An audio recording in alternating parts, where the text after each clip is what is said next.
Let's get back to your weekly music and entertainment fix. Backstage with Sinéad and Mhórdha. With all the best music, interviews and live sessions. On Radio Nova. So, want to know how Cáit Ó'Riordain survived the Pogues? Well, we'll be finding out shortly. For now, I give you the kills. I remember going to see John Spencer Blues Explosion in the Tivoli on Francis Street back in 2003, but it was the opening act that completely grabbed my attention and blew me away, and they've been doing so for the ensuing years. The music of Jamie Hince and Alison Mosshart is just incredible. It's wonderfully thought out, whilst it may come across as sparse with just one guitar and backing beats. It's just the overall feeling of what they convey in their lyrics and their opposing style, just their overall feeling of their music. And I am just completely enraptured by Alison Mosshart. And when I was travelling around Southeast Asia, landed in Australia, and I'd been travelling for 7 months without a tiny bit of live music, and that was for the longest period that I can remember. I was utterly beside myself when I finally got to see live music in Sydney at the Metro Theatre. It was The Kills as part of their Blood Pressures tour. Man, it's been nearly 5 years now since the release of their last album, Blood Pressures. June the 3rd is when the duo finally introduced new music to our willing ears. The album is going to be entitled Ash and Ice. And here now is the first single from it, from The Kills. This is Doing It to Death. Enjoy this. You're tuned to Radio Nova.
You are backstage with me, Sinéad and Mhórdha, on Radio Nova. That is music from The Kills. The brand new single called Doing It to Death is taken from the new forthcoming album, Ash and Ice, which will be out on Domino on June the 3rd. Mark that one in your diaries.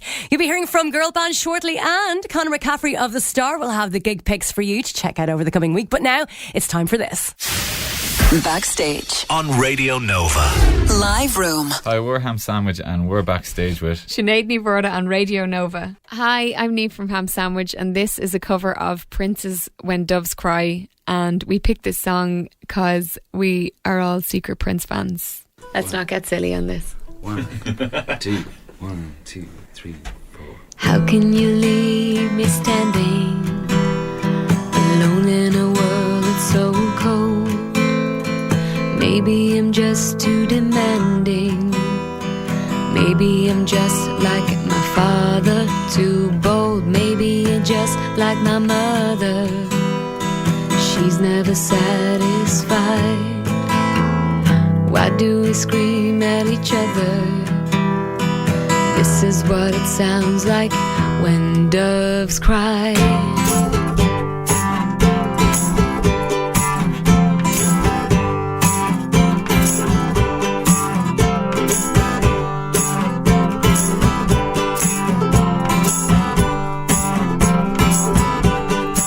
If you will, my stomach, feel how it trembles inside.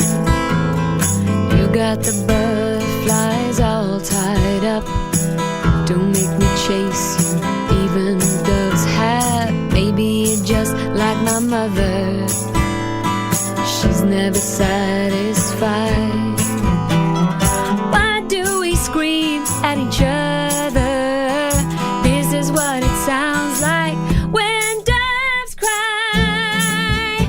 Ooh. Ooh.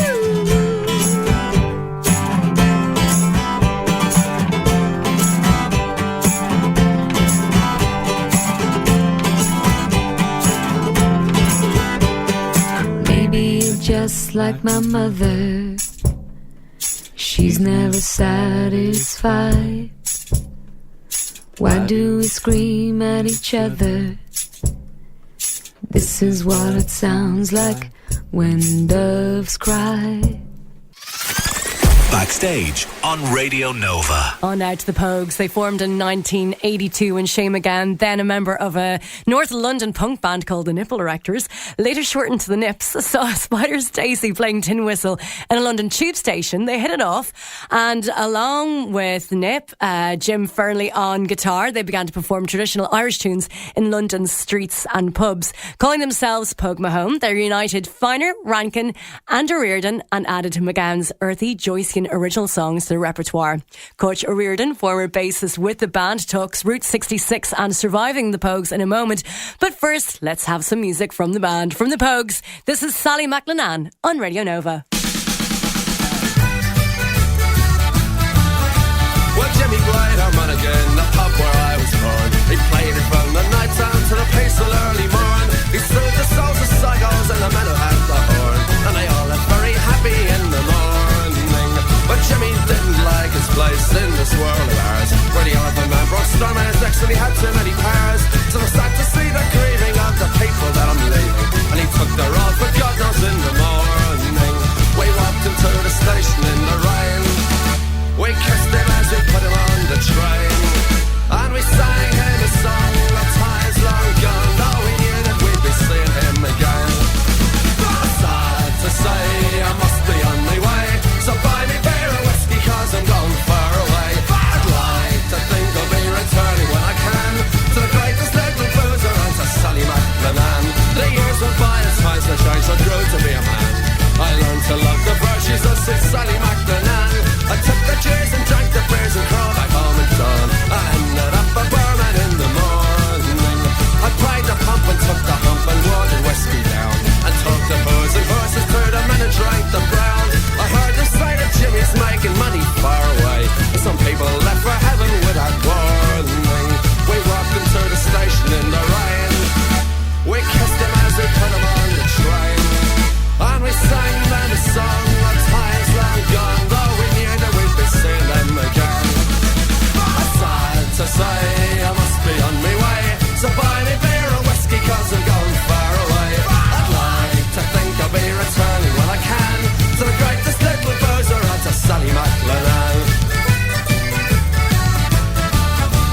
Jimmy came back home, he was surprised that they were gone. He asked me all the details of the train that they went on. Some people they are scared to croak, but Jimmy drank until he choked. Took the road for heaven in the morning. We walked into the station in the rain, and we kissed him as we put him on the train. And we sang him a song of times long gone, though we knew that we'd be seeing him again. Sad to say, I must be on my way, so buy me beer or whiskey, cause I'm gone far away. I'd like to think I'll be returning when I can, to the greatest local boozer and to Sally McLennan.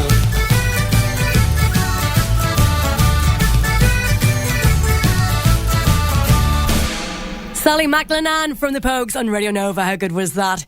Now on to Cáit Ó'Riordain, former bass player with the Pogues. What an incredibly prolific musician. She's got such a hard-working ethic and a wonderful approach to life. Among some of the things she's ticked off her bucket list is driving Route 66, which you'll hear her talk about in a moment. First, how did Cáit Ó'Riordain survive the Pogues? The great thing is that I'm a complete lightweight. You know, this is the thing people don't understand about addicts, is that it's not an issue of quantity. I couldn't drink very much. It took very little to get me drunk. It's an issue of control. As soon as I took the first drink, I had no power to not take the next one, and on until I black out. So I think what saved me is that I literally would pass out before I could drink too much. You know, it was too much by any healthy standard, but I couldn't drink, say, there's people who can drink a bottle of vodka, open the next bottle, wake up the next morning, or, you know, regain consciousness the next morning, and then take another drink of vodka. That was completely beyond me.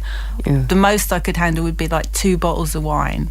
Yeah, and that would be me done. And by the end of my drinking, every addict will tell you this, we make deals. I'd got to the stage where I would only drink organic red wine. I got to the stage where I knew that telling myself I'm only going to have 1 glass or half a bottle, or I'll only drink the 1 bottle and I won't open the second bottle, was lying to myself. So all I could do was like the least toxic thing. So I think part of why I survived is because I couldn't handle the really heavy stuff. Right. Yeah. It saved you. Yeah. Well, 8 years sober, congratulations. Thank you very much. Amazing. I highly recommend it. Awesome. I can't keep up with it because, like, the last time I was talking to you was when you were with Prenups, and obviously you rejoined Radiators on Stage in Vicar Street, and you were in ECD. Well, and then you just come back from exploring Route 66. Oh, the dream come true. Again, being 50, you know, I was like bucket listing like crazy, you know, just thinking, what haven't I done? It's so amazing to be 50. So many people have died, fallen by the wayside at worst, or, you know, or really turned into awfully ill-looking people and bitter. And for some reason, I still feel really positive and I'm healthy. And it's like, how the hell did that happen? And how am I going to make the most of it? So I thought, what haven't I done yet that would be a dream? And is it in my power to make it come true? It wasn't so much that I wanted to drive Route 66, it's that I've always wanted a Mustang. Snap! Oh, yeah, girl, do it! It will happen. Okay. Do it. But, you know, Mustangs are also 50. So I was looking like, do I get a Mustang, or is there some kind of place where I can go and drive a classic Mustang? And once I started investigating, this thing just kept coming up that there was an Irish team going from Dublin over to the beginning of Route 66, and we're going to drive Route 66 in Mustangs, new Mustangs, not classic Mustangs. Oh, wow, really? I thought, that actually sounds good. Crack over a team of Irish people and a couple of weeks, that'll be great. So I signed up for it. Now it turns out, of course, 2 weeks is not nearly enough. Wow, really? Oh, you could spend a month. You could easily spend a month doing it. So it was very pressurised. My navigator was my brother, who turned out to not be able to navigate. And he can't drive. So I had this 6-foot lump, kind of. He was in charge of the iPods. So I was literally driving 10 hours a day, and I'd be shaking at the end of every day. We had, you know, the weather was gorgeous. We had the top down. I was wind-battered, sunburned, just pumping adrenaline the whole time. I'd wake up and start shaking immediately with the adrenaline of it, the excitement. That was fantastic. But I have to go back and do it again slowly. Yeah. It'd been a classic Mustang. I don't know. If the engine, exactly. If I'm not they're a meant mechanic, to keep running though. So I'm not a mechanic. Maybe find a 6-foot mechanic. Now do you know drive. you can't find a cup of cappuccino on the Route 66, So that was my great discovery. The lovely Cáit Ó'Riordain on Radio Nova. It's Sinéad and Mhórdha with you here, still with you for a few more moments. Conor McCaffrey of The Star will have the gig picks for you shortly. Now I'm going to play something for you from Girl Band. They're one of the most phenomenal bands who have ever come out of this country, in my opinion. They're recently nominated for the Choice Music Prize for Album of the Year for their amazing debut album, Holding Hands with Jamie from it. This is Paris for Lunch on Nova.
Girl Band with Pears for Lunch on Radio Nova. And Adam and Daniel from the band joined me backstage. And I asked them, how do they arrive at this particular sound? Like, we've just been playing together for a couple of years, and I don't think we really thought about like trying to set out to do anything. We just didn't want to be like our old band, which was like, that was the only precursor. And what was the other band like? Like bad, like we were just bad, like Strokes rip-off when we were like we were like 17, 18 or whatever. Yeah, just like playing the stuff of the day, and that was like the only thing we knew that we didn't, or that we knew we wanted to do, was not sound like our old band, because we weren't very good. So you're striving to get as far away possible from that kind of sound? Kinda, I guess so. You just cracked your knuckles. I did, yeah. Oh, gross. On air. Yeah. But yeah, it's very different from the Strokes. It's more like The Full meets Health with white noise a la My Buddy Valentine with a rabid Johnny Rotten fronting the band. I mean, there's a whole hell of a lot of crazy post-punk noise, all kind of influences. So obviously you all have different influences, but how did that melting pot come to be what it is now? Backstage. Entertainment update. And helping you out with your gig picks for the coming week is Conor McCaffrey of The Star. Hey Conor, what's the crack? Not too bad. We're going to kick off with a band who are suddenly taking off, aren't they, really, with their second album? Yeah, but there's no such thing as a difficult second album with Little Green Cars, who are in Williams tonight. It's kind of a launch gig for their record Ephemer, which was released last week. And a few years ago, their debut album, Absolute Zero, was this kind of catchy, widescreen epic indie rock. It was kind of like a straight number one over here. Turned them into like a massive deal, festivals. They played festivals all over Europe, all over the UK, and the States as well. Wow. The new album is a little bit more stripped back, but the new single, Easier Day, is a big, epic Fleetwood Mac style rock song. Yeah, you probably won't get a chance like this to catch them in an intimate venue like Williams again, really. This will be it, and I'm sure after the new album's going to do really well. So I'm guessing they won't be playing in Williams. Yeah. Last Chance Saloon. Now, it looks like both of us missed one of the live performances of EP. Now, I did manage to catch a lot of them on the list. I caught Fowey Family, Parquet Courts, RSAG, Blur, but Battles was on my list, and sounds like you had a similar thing to me. Yeah, Battles. I got to go catch the end of Battles after the War on Drugs, and I was like, we walked in and it was rocking, and I was like, yes, happy days. And I caught the last 3 seconds. It was basically John Stanier just hitting the cymbal for one last time. No. So we're getting a bit of a second chance here. Expect all their kind of, their jazzy interludes, but still going to be as intense as anything you hear this week. Definitely gig of the week for me. Oh, that'd be amazing. If I wasn't on air, I'll be down there. I did catch him before, but it was when Ty and I Braxton was still in the band, and he was the focus of the band. Like, I just couldn't keep my eyes off him, so I always used to wonder how the whole band would continue on without that force. I think actually John Stanier for me is the front man. Just watching. Well, yeah, I did interview him before. He's a bit of a legend. When I talked to him about that, saying, how do you feel about really being the main man of the band? He's like, oh, what? No, me? Oh God, no. Oh, really? No. Yeah. Was he like the drummer in Helmet or something? Yeah, he was a Helmet and he's in Tomahawk as well. I mean, what a CV. What a CV is John. right. Oh, and he's good at banging the drums. Something now a little bit more popular, which I'm surprised you're a bit of a fan of, but we do like them here in Nova. Yes, I mean, they got so much stick. In 1975, they were playing the Free Arena on Thursday. There's just lots of people claiming they're some kind of pop, phony boy band, but they're actually giving them a chance. They're kind of sleek, synth rock, very poppy, of course, but still interesting production. They are down to be Duran Duran. Well, it looks like our diaries are filling up for the next week anyway, so thanks for helping us out with our gig picks. Okay, have a good weekend. You too, Conor McCaffrey of The Star. Thanks very much. All the best. Next Saturday on Backstage. Ever wondered what it would have felt like to be a fly on a wall at a Beatles recording session? Well, I'll be taking a look at how this will be becoming reality, as this April, Aiken Promotions are bringing over an incredible production of The Sessions, a live restaging of the Beatles at Abbey Road Studios. So I hope you will join me next Saturday for Backstage between 6 and 7. Peter Devlin is on the way next with the Saturday soundtrack. He's got 2 hours of amazing tunes, including tracks from The Clash, Arctic Monkeys and The War on Drugs. I myself will be back on Monday at 7 p.m. Hope you enjoy the rest of your Paddy's weekend. Take it easy, stay safe. Time now for the Radio Nova News Update at 7 p.m.